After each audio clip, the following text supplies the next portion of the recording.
Okay, we're recording. Morning, everybody. Um, Thanks for coming here today to learn more about kind of our new restructure and what that really looks like for you and all of your staff people um, who are on the ground doing this work every day. We're going to start off. We don't need to do introductions, I don't think. The only formal one I guess I'll do is with Dave. Dave is now our, oh, here's Madison. There we go. Dave is our coalition assistant director. And so I don't remember if formally we've announced that to this group. So welcome, Dave. He's going to be helping us through this today and really leading a lot of this work that we're going to talk about today. And there's Mel. Maybe. There we go. Okay, so let's get started. I'm going to try to share here. I just have a few slides to kick it off. One sec here.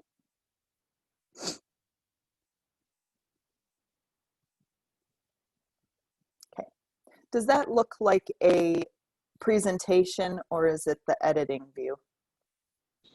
It looks like presentation. Looks good. Okay, cool, thank you.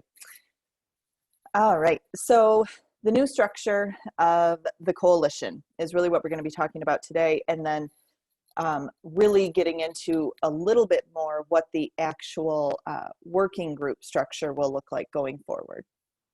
So wanted to just ground us in the beginning on the mission, vision, and values. I think if we keep coming back to these when we're thinking about the new restructure, and when we get into the working groups, I think you'll see how they align if we really think about what the mission, vision, and values of the coalition are.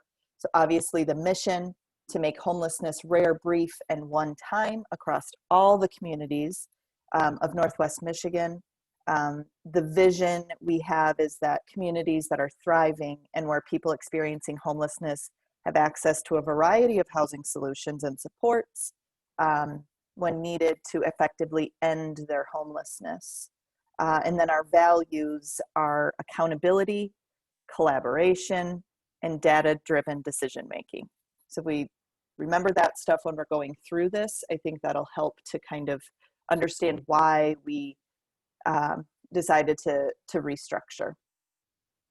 So the main components of the new structure of the coalition, or the main changes, are having more backbone support. So now we have 2 full-time employees, Dave and myself, who will be leading the coalition, and our added support for all of you and all of your staff. We are going from a 20-hour-a-week position with Tina to 2 40-hour-a-week positions at the coalition. So we really think this is our time to restructure and move the needle on ending homelessness. There will be no more local work groups. So there will be working groups, but they are not going to be based only on geography. So you won't have your Greater Grand Traverse local work group or your Wexford Missaukee work group. Those are no longer. And then we'll have a new steering committee makeup. So if you were on the steering committee prior to now, you're no longer on the steering committee as of now. I mean, you could be based on the new structure, but that old steering committee is going away too, to form something different. The new steering committee will be made up of the chairs of each of these working groups that we'll talk about in a second, and then 3 slots for persons with lived experience. And that isn't totally vetted out yet, that once we form the new steering committee members will help us shape what that looks like, because that's very important to us. And I want to do it right, and I don't want to do it where it's not real vetted out, and it can cause a lot of upheaval and issues for the people who were asking with lived experience who were asking to be part of this. So I want to make sure we do that right. And then the structure will also include an executive committee, which right now is made up of directors of local agencies, a state, and a 10-county rep. So this is the picture of the new structure. The final picture. Went through several iterations of this. I will send this stuff out to you guys also, so you can zoom it and see it a little bit better. Can I ask a question? Yeah.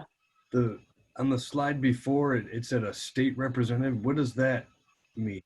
Yeah. So that is Jessica Mays, the Balance of State coordinator. Gotcha. Okay. Thank you. Yep. Mm-hmm. So right now, the executive / advisory, we keep going back and forth on the name, consists of Dan Biron, who is Goodwill's executive director, Carrie Bachman, the NMCAA executive director, Becca Binder, NMSH executive director, Yarrow Brown, Housing North executive director, and that's the 10-county rep, and then Jessica Mays, the Michigan Balance of State coordinator. Jessica then she covers 61 counties in Michigan, 5 of which are part of our region as well. Backbone support, me, Dave, and then our Youth Action Board chair, Ariel. Currently, Ariel is technically an employee of NMCA, but through restructuring and stuff, she'll hopefully just be a coalition staff. But for all, for conversation today, she's our staff. And then we have the working groups. And so we will get into that more in a minute. But that's kind of how that works. If you're wondering what Dave and I are doing all day, a lot of it has been in this dotted area. We've been really trying to establish these work groups, and so we'll get those going next month. But our main role would be guiding vision and strategy, supporting aligned activities throughout a 10-county region, and making sure that's consistent throughout the 10 counties, establishing shared measurement practices, and really that goes into our value of data-driven decision-making, making sure data is guiding all that we do, building public will, community support, advancing policy, and mobilizing funding. Ashley, I have a quick question. Yeah. You had mentioned the Balance of State representative that covers. No, I'm sorry. Yarrow Brown. She covers from Housing North. That covers the 10-county area. Is that different than any way that like NMCAA or Goodwill covers a 10-county? Or I'm sorry, Goodwill's 5-county. Are the counties different? No, yeah. Just meaning is there representation of those counties? So does NMCAA's role in this is still representing their full 10-county spread? Oh, yes. Yep. Okay. Yep. We just wanted somebody else who wasn't funded that represented 10 counties as well. And that's that is hard to find.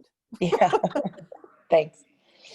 And then Yarrow, the intent behind Yarrow was also advancing policy and really being kind of the affordable housing arm. If everybody on the call today kind of chooses to be part of the coalition and be in these working groups, I think the main theme you will keep hearing from Dave and I is, we're going to end homelessness. We're not going to we're not going to end poverty. We're not going to prevent eviction when it's not likely to result in homelessness. It's a very targeted approach. We're not going to develop things. We're not going to develop housing.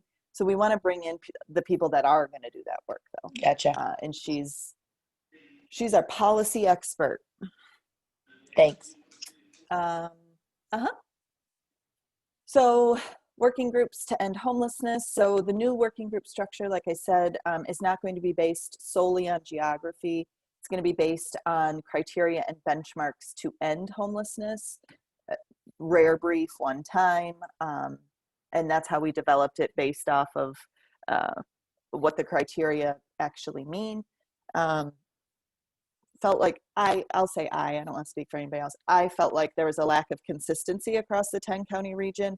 We were always trying to kind of like piecemeal things together because it was a little bit disjointed. I think this structure brings it together. A good example of that is street outreach. So we in Greater Grand Traverse have had a really robust and awesome street outreach program for many years. And in Balance of State, in the years prior to probably the last 2 or 3, there was no street outreach presence. And Greater Grand Traverse couldn't do all 10. So we really replicated that model. And now the Balance of State counties are awesome, and they're really kicking butt in that world. So how do we align that better? How do we all make sure they're all together working as one cohesive team, even though they are working at different agencies? So I think that's kind of a good example of why we're going work groups based on kind of benchmark or criteria rather than just geography. And then it'll also allow for better alignment of funding, capacity, and innovation across the region. Another example of that would be the YHDP project. That was pretty siloed to the Greater Grand Traverse region. And then even within Greater Grand Traverse, there wasn't a lot of, if you were serving youth, you knew about it.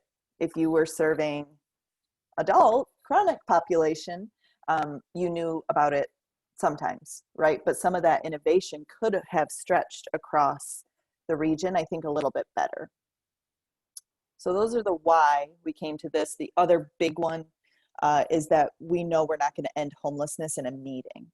So a lot of those working groups felt like we're going to a meeting and nobody sometimes understood why. And then knowing that our goal is to end homelessness, that's not going to happen with all of us sitting in a meeting. It's going to happen with us being aligned and having constant communication with each other, but then making the work happen and then coming back and trying to align that work in a different way.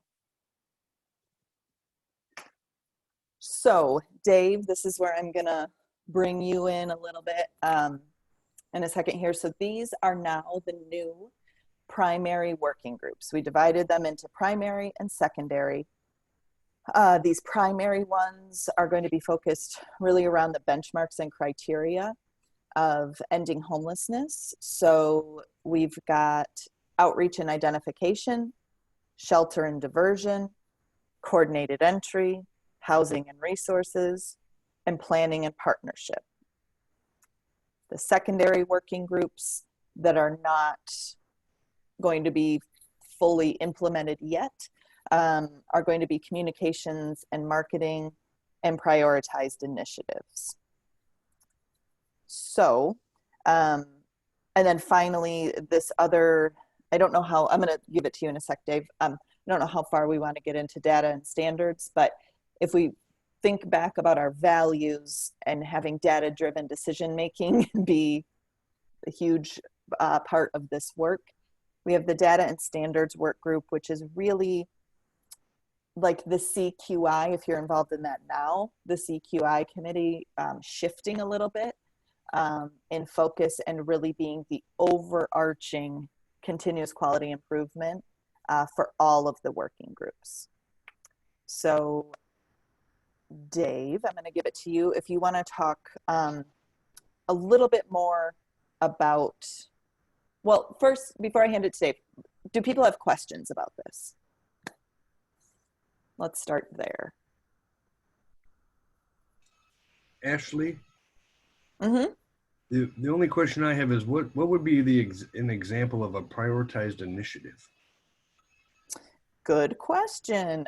So the prioritized initiative would be like the work to end youth homelessness or the 100-day challenge. Thank you. Yep. So a prioritized initiative group, that's kind of why it's secondary. Sometimes there will be one and sometimes there maybe won't be. You know, if we're in the middle of a 100-day challenge, we'll put that in there, and then people will need to kind of come together around that mission. If that's over, then we kind of disband and we'll choose something else. But the steering committee will be kind of the ones making sure whatever that initiative is aligned with our priorities and our values.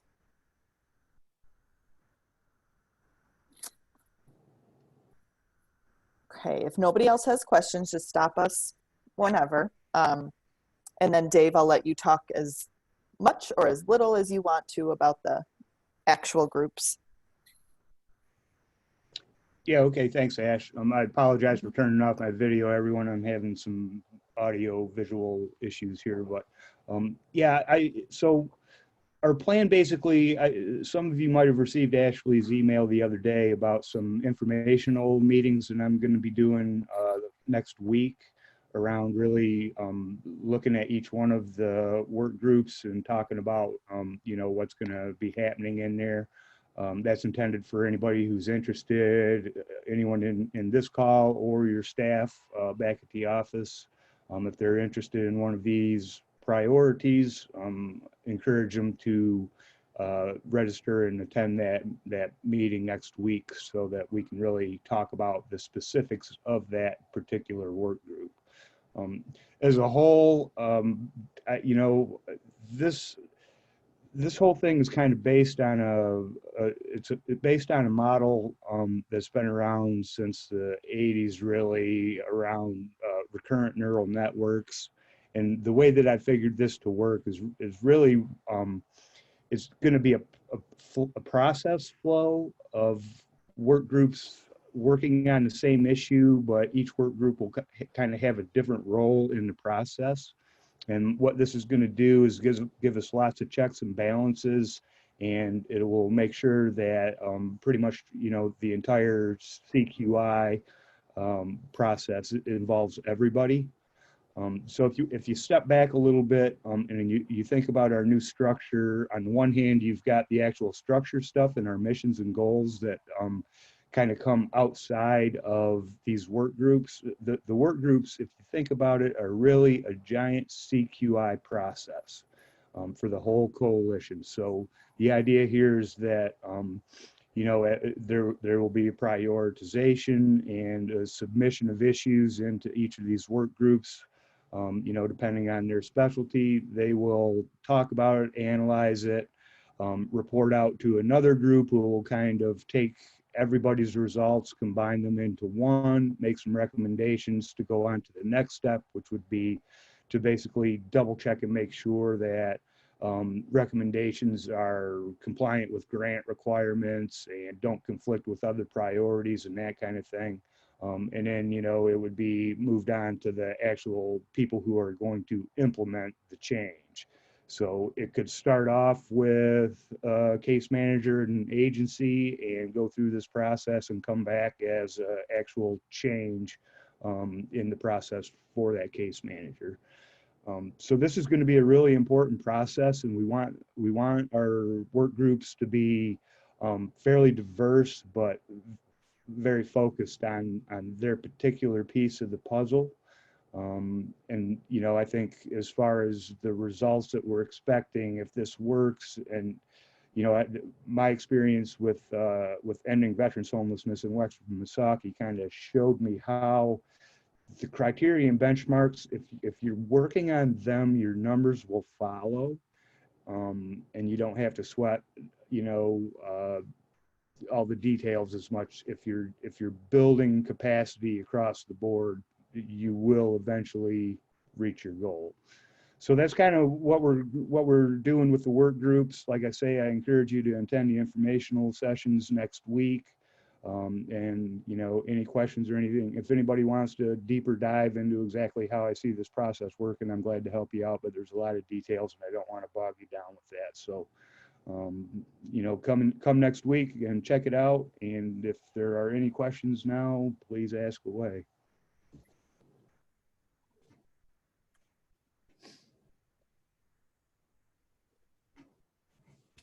No questions. Oh my goodness. So I put the link up here. You can just go to register if you didn't watch the video or didn't get the email. I'm still trying to figure out our mailing list.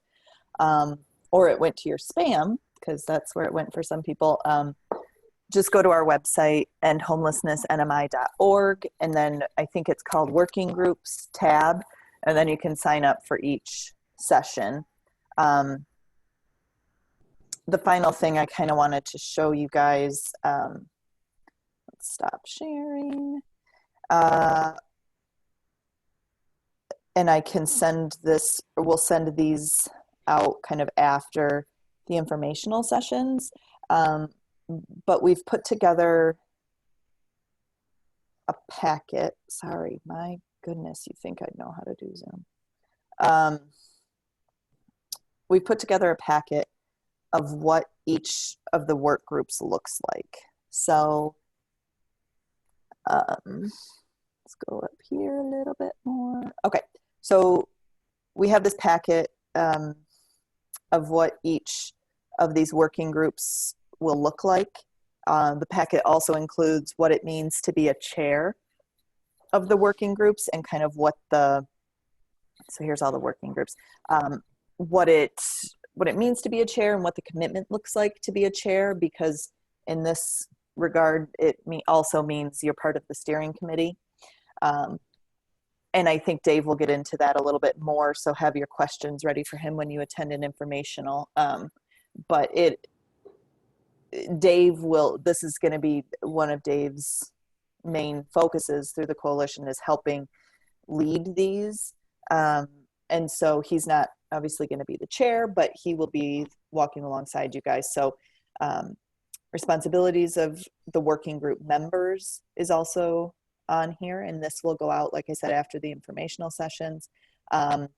Responsibilities of a work group chairperson, and then here's just a quick example of what the outreach and identification work group might be working on. So again, Dave and I came up with these, but it doesn't mean that you all, being the subject matter experts in some of these, wouldn't like want to change one of the needs or something. The goals will all stay the same, but the needs might change based on conversations that come up. So Ryan, here's the example of prioritized initiatives.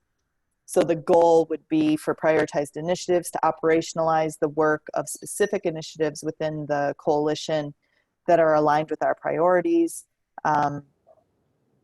One would be, I just called it the Homeless Youth Initiative, but it's really PISIC.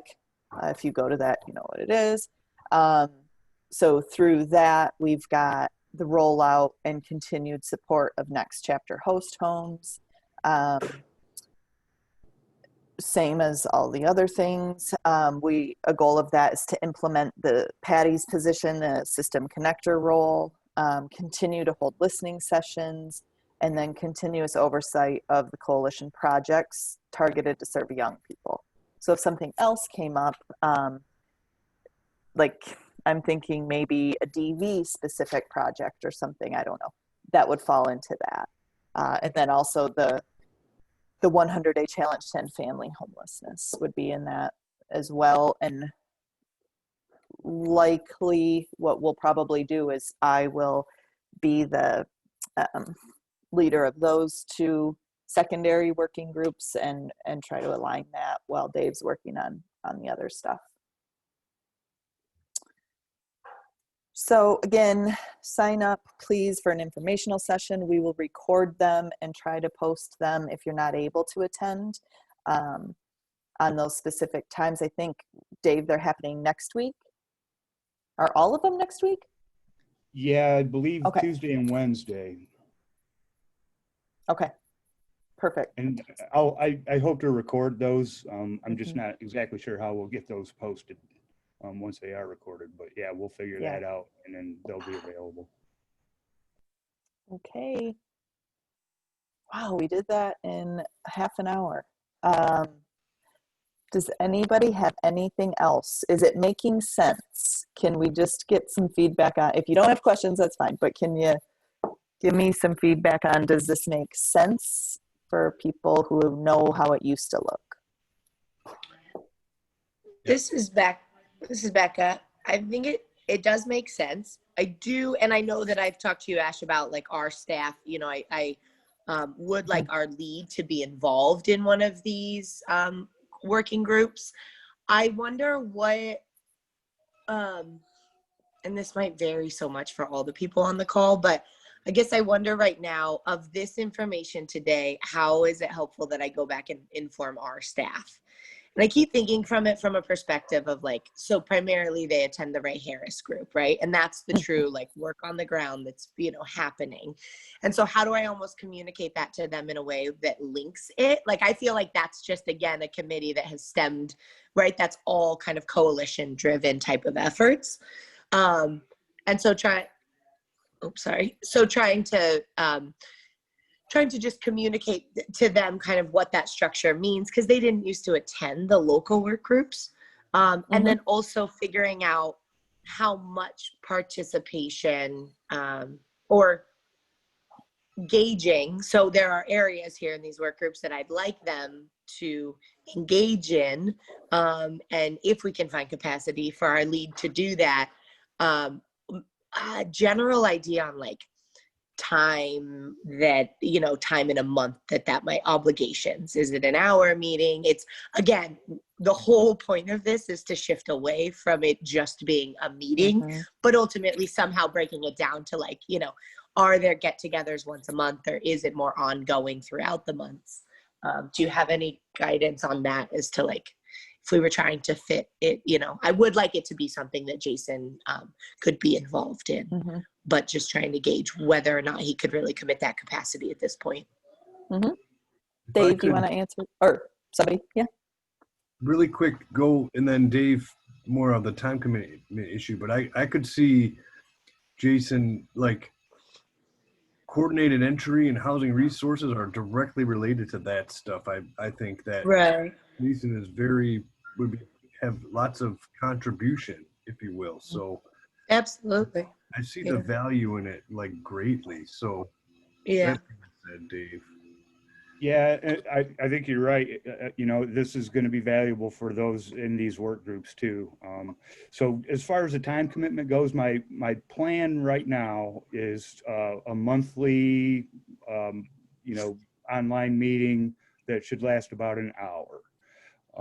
And that's what I'm estimating right now. But we haven't done this before. And, you know, my vision of how this works includes a lot of communication going back and forth between these work groups, because I don't want it to look siloed. You know, we have to draw some lines, but at the same time, those lines need to be, you know, dotted so that we can have communication laterally too. And so it could be that, you know, I would think that the normal business, the performance-driven piece of these meetings might last half an hour to 45 minutes as we're working through the process and coming up with action steps and that kind of thing. And then there might also be time after that to, you know, to be considering proposals from other work groups and discussion about some of the stuff that's going on in terms of the whole system as a whole instead of just the work groups. So to answer your question, you know, I'd like to keep it an hour once a month. I think the data and standards committee might get a little longer than that. And also the steering committee once in a while might have to extend that past an hour, but I'm hoping to aim in an hour. Okay, thank you. And I think the other thing to mention, part of the goal, and we'll get into this, but later at steering committee and stuff, but is to have some mechanism for constant communication, but not have to sit in a meeting to hear agency updates. If you know me, you know how I feel about that. So I am trying to figure out what that looks like. We'll definitely have a monthly newsletter that goes out. we now have capacity to do stuff we couldn't do before. So some of that's going to be with that. We're doing more of these recordings. I don't know. I'm open to suggestions if people also at steering committee, we'll talk about this stuff, but we're still trying to figure out how it all aligns, like how it's not going to be siloed.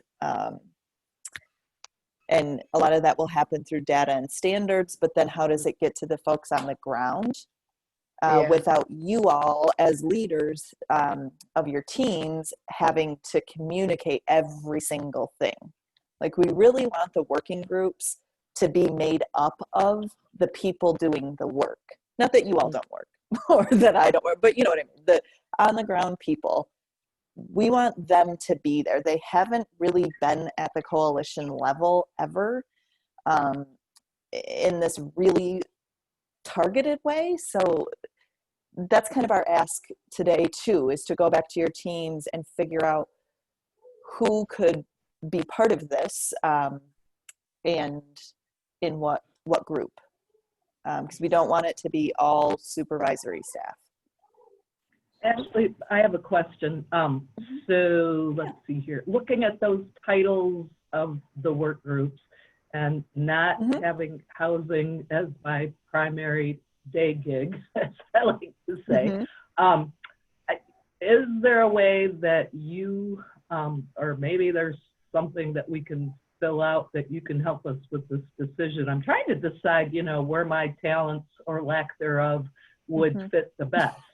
And I guess I need a little guidance in that, when it was based on geography, I raised my hand once again because poor forgotten Antrim and Kalkaska, kind of as Vicki did, we felt we were underrepresented.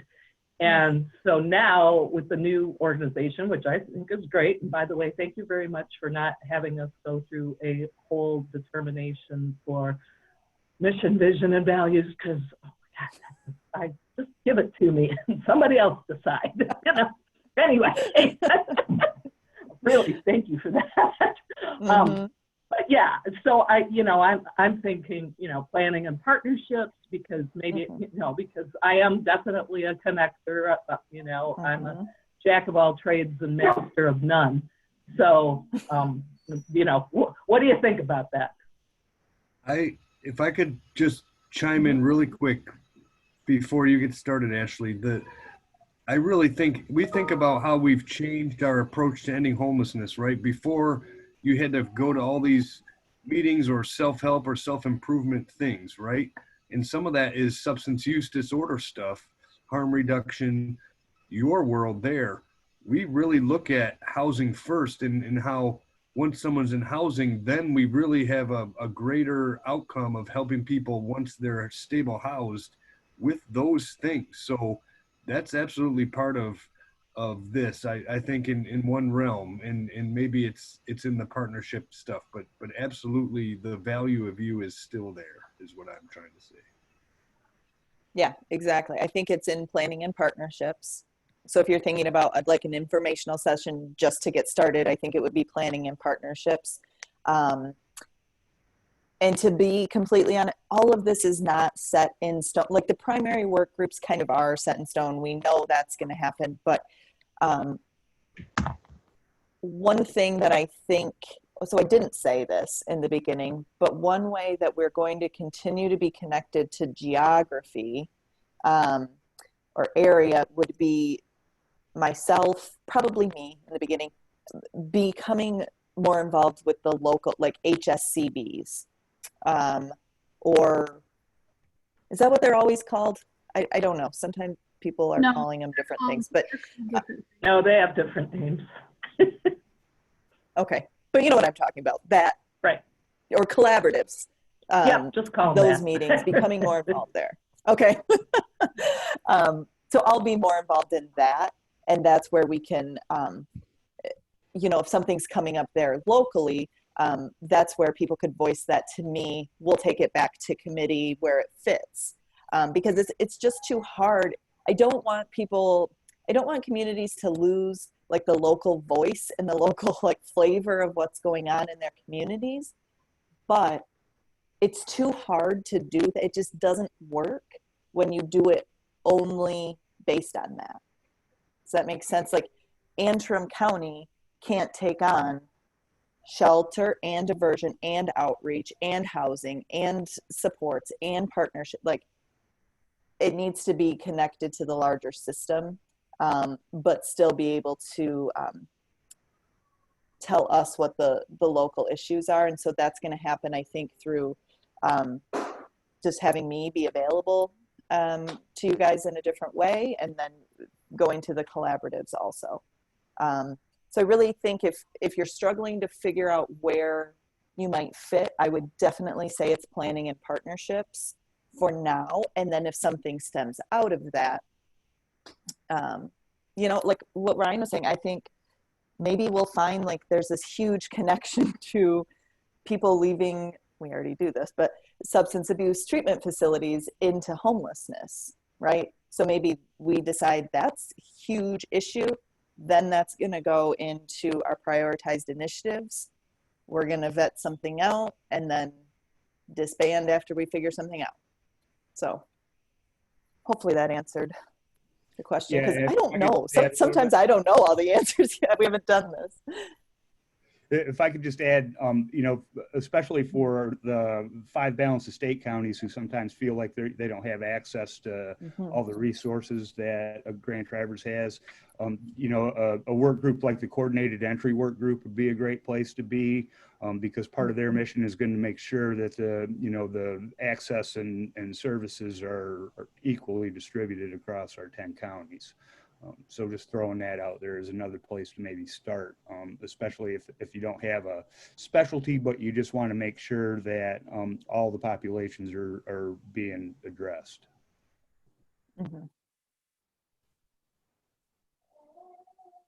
Ashley, this is Vicki Ulrich. I just want to thank you, Lisa, for your question, because I was sitting here thinking all of those same thoughts and kind of making a list of the groups of people that, I mean, it's almost like there's one whole column of people and groups who are active in this effort, and then another column. And to me, it looks like, you know, Women's Resource Center, Department of Health and Human Services, Community Mental Health, CIS, Prisoner Reentry, Veterans Association, all those people. Housing is not their gig. It just isn't.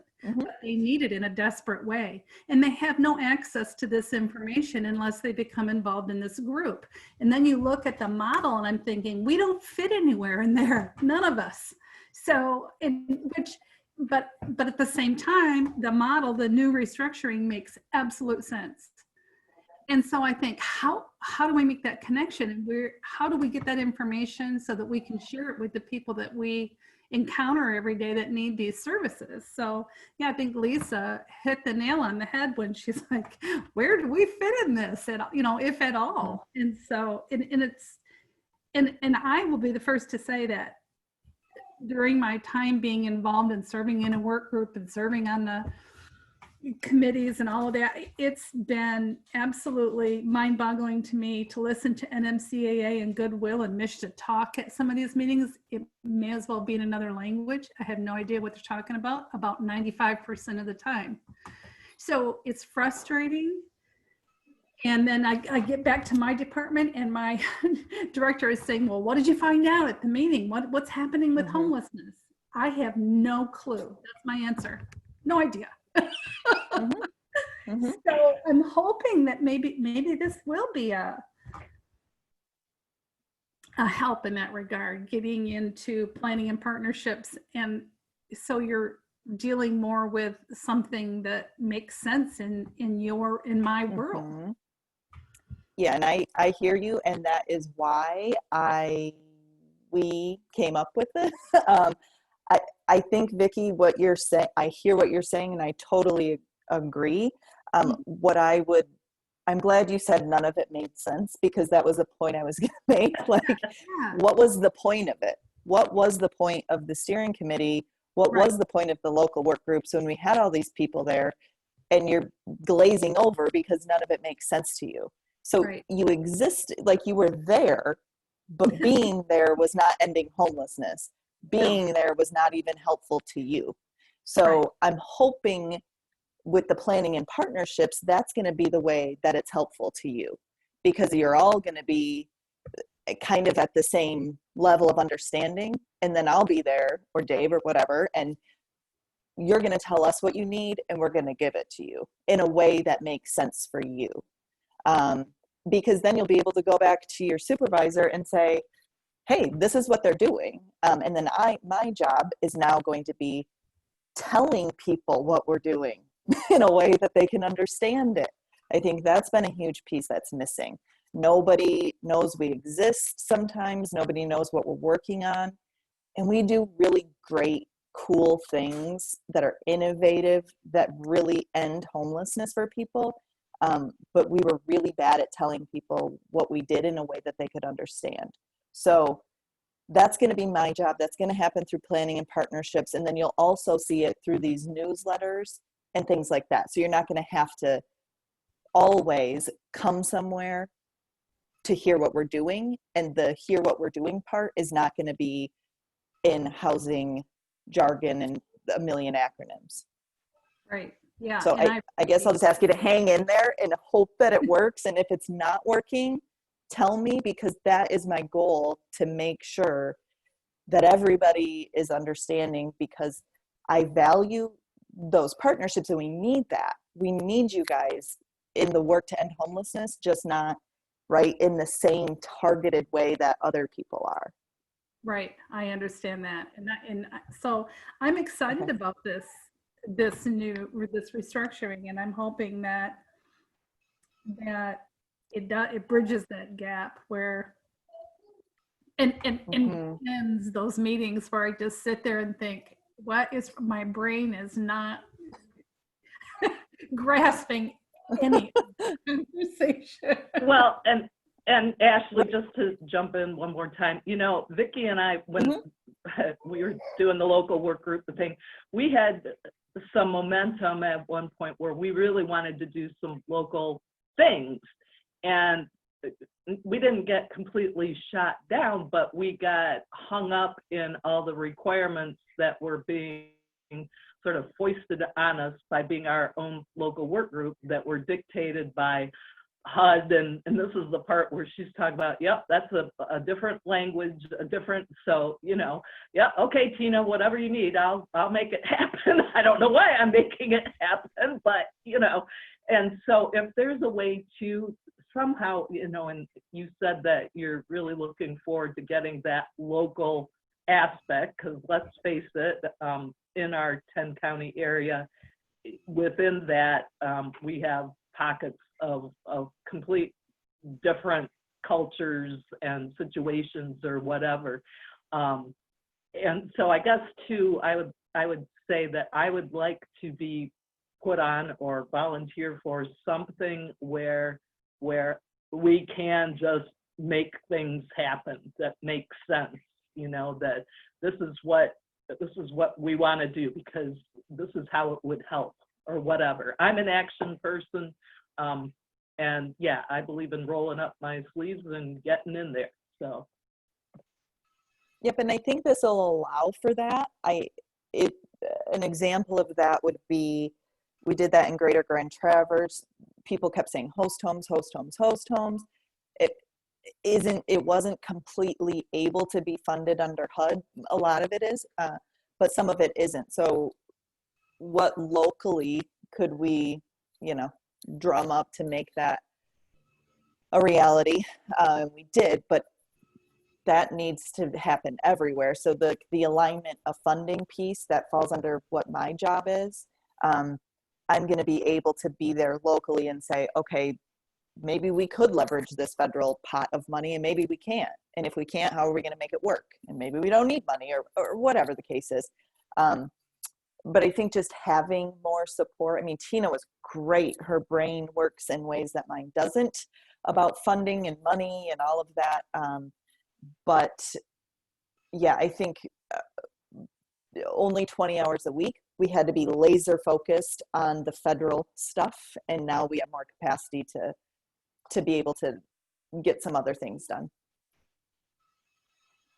And if I could add, Vicki, I like this structure as well, where this planning and partnership kind of spaces there, because all of those agencies you mentioned, we interact with like on the ground level with the mutual clients. So this may be a more structured way to be able to connect and work together and keep doing this, because you're right with the jargon. I've had to learn the jargon of homelessness over the years, and then each one of these separate realms, veterans, DV, they all have their jargon as well. So it's like a jargon brain. And to your point, Lisa, about the culture in different pockets, it's really interesting.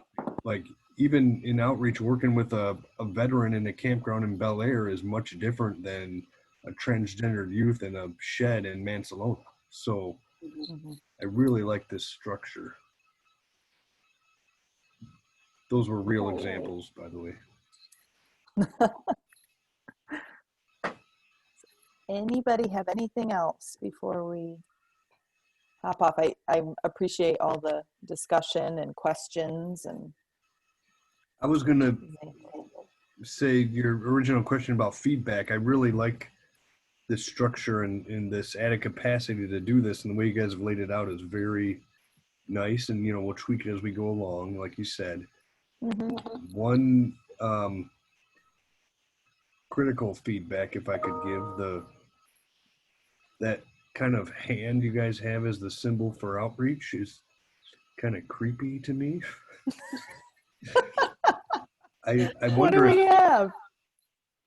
There's like two different ones. Well, we had one for street medicine too that came across my computer yesterday. I'm like, no, that's just creepy. Like some hands are designed that's not so creepy, but I wonder. Oh, I see. Okay. That outreach and location, if I'm thinking of like a no face but a detective hat, and you know, you're holding up the thing like this. Yes. Because outreach is really detective work, you know, finding people, and then you ask questions and you try to engage in them. You know what I mean? It really is more detective than, I mean, there's certainly the handout, you know, building trust, right? Like that is key to it. But there's a lot of back end stuff. So that's all. Like it's no big deal really, but I'm glad that was the most critical feedback we've received. I will say, I did think that hand was a little, it kept making me feel like, stop, don't come here. Like it was more off-putting than welcoming. So yeah, you have a lot of big stuff to work on, Ash. Big feedback from us here. Great, now my whole day is blown. I'm gonna be looking for a new icon. Big Dave, do it. Hey, I think there is Ashley, an icon of a magnifying glass. Yeah, Mel. do you see or foresee in the communication and marketing piece of adding people from the outside in, like maybe even targeting, you know, like a communications director or somebody that has the expertise to be on that committee? I know that you had stated earlier that you're trying to get people, and I understand now, you're trying to get people within the coalition to get on these committees and really make them robust. But I'm thinking that is a committee that probably right from the get-go may benefit from having outside expertise coming in, because none of us are communication directors. And that it might give you an idea on how to actually communicate. You know, they may have other means of communicating to the group on a regular basis to get the message out. I'm just throwing that out because as we're thinking about it as a coalition, we may have somebody that we can think of that may fit that committee very well. I don't right off the bat, but I'm just thinking about that. I thought you were going to say, yeah, and I'll ask my friend so-and-so. Well, give me the weekend. I may come up with somebody, just FYI. Okay. Yeah, you're exactly right. And that's the two secondary groups. So communications and marketing is one of them. Yes, that's my goal, is to, and we just we're not there yet with the secondary groups. So yeah, I've been thinking, God, this would be great if somebody like Deb Lake or some, like that's their expertise could help us there. You would not, well, maybe you would, but believe how many hours Dave and I spend trying to upload things to YouTube or make a stupid newsletter or, like just stuff like that. We don't know how to do it. Or making infographics that look okay. That's being generous to say they look okay. They look good. But Those, yeah, I spend a lot of time. sorry, your symbols, the icons, which isn't an infographic, the icons are awesome. Just except for that creepy hand. Just not the hand. But yeah, we spend a lot of time doing that stuff, and I've thought many times over the past 3 months, I wish I had a marketing degree. So, yep, that's there, Mel. We need somebody there. So if anybody knows anybody. Yeah, and I'll just add that, I mean, actually to me, that would be something in the very first meeting of that, marketing and communications work group. That would be like a priority that group would set and say that, we're missing this piece. We think one of our priorities should be to go out and recruit somebody that can do this. So I'm all in favor of bringing in outside resources. And I think that this structure will do that on its own. I mean, just part of the priorities. If you feel like anyone in any of the work groups, if they're missing a key piece of the puzzle, then that we need to know, and we need to work towards, getting that piece in there so that we can be effective. So that's awesome. Mel, I'm assuming that you'll be on that committee and, kind of help us with that whole thing. Hi, this is. Now she's silent. Oh. Go ahead, Carla. I was gonna say, I think this is great. I like how the structure also looks as well. I know I have some conflicts next week, and I can see, myself for CMH in some of these work groups. So, but I can't make it on like the one on the 23rd because of the conflicts. So is there a way that I can sign up for them and still get that information to be part of that work group? Yeah, Carla, the way that I'm going to do this, I'm starting next week, is I'm just going to, have folks email me and let me know which work group they want to be a part of. And then I will build mailing lists, and we'll be able to meet sometime in October. So, yeah, if you have my email address now, you can go ahead and email me with your preferences.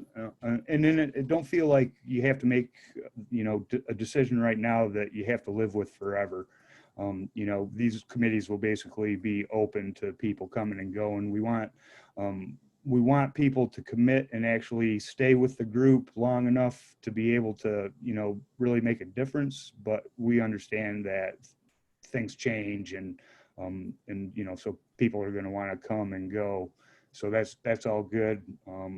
Just let me know with an email, and I will get you on that mailing list.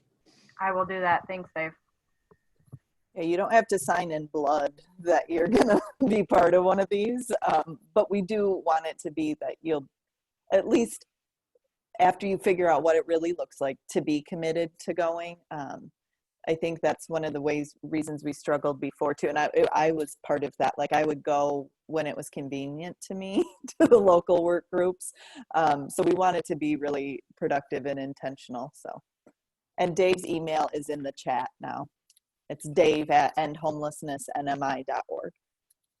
Thank you. Hey, Ashley, I don't know if anybody else got this, but I got a couple of emails from like the National Coalition to End Homelessness, and there was like a webinar or a meeting or something right now at this very time, which was very confusing to me because it's like, oh, is this Ashley's or is this? And I have no idea how I got on this mailing list.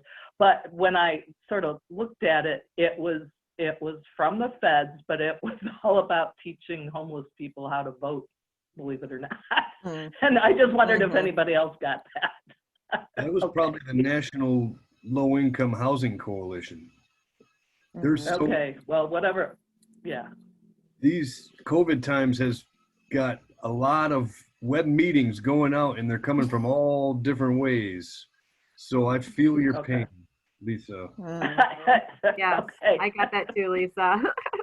Mhm. Okay. You're not the only one. Okay. Does anybody have anything else? Ryan, were you going to say something? Oh, real quick on that communication and marketing. I think even part of that is also, yes, getting better at putting stuff out, but also making sure we're saying a consistent message. Yes. Homelessness is confusing enough for people that have no idea about it. And so the more we can say the same thing, however we do it, based on the marketing advice, Mm-hmm. is important. That'll be part of that as well. So we don't want to get good at putting information out if it's not the right information first. So it's kind of a balance there. Yeah, thanks for saying that. One of the goals of that group will definitely be to develop like a one-pager that we can get out to everybody. So when you are being interviewed, we're not saying, like I'm not saying there's 500 homeless people on the street, and then Ryan gets interviewed and says there's 10. Things like that talking points, and basic communication things that we all need to be saying. We're getting better, but sometimes it's tough. We're all like texting each other about interviews and stuff like that. So to have one place to put that'll be part of that as well. And even like the other side, like even information, like most people aren't one paycheck away from homelessness, right? And that really, like, Right. they may be one paycheck away from losing their place and then having to find another or living with family. And there's like diversion work for that. But even like Right. helping to shape that narrative, because, we want to direct the people that need to the right spot to get the help. We don't want to bog down one, choice on the 844 line with people that need another choice, that kind of stuff. Mm-hmm. That's more, but yeah. Thank you guys. I got another meeting to go. This was really, really right. good. Yep, we're right at 10. All right. Thanks, guys. We're at 10. We'll end. If you have any questions, reach out to me directly or Dave. And then, more to come. We'll be reaching out throughout October around when these are actually going to kick off. Attend an informational session and visit our website. Great. Thanks, All Ashley. right. Thanks, everybody. Have a great weekend. Thank you. Thanks, everyone. Bye.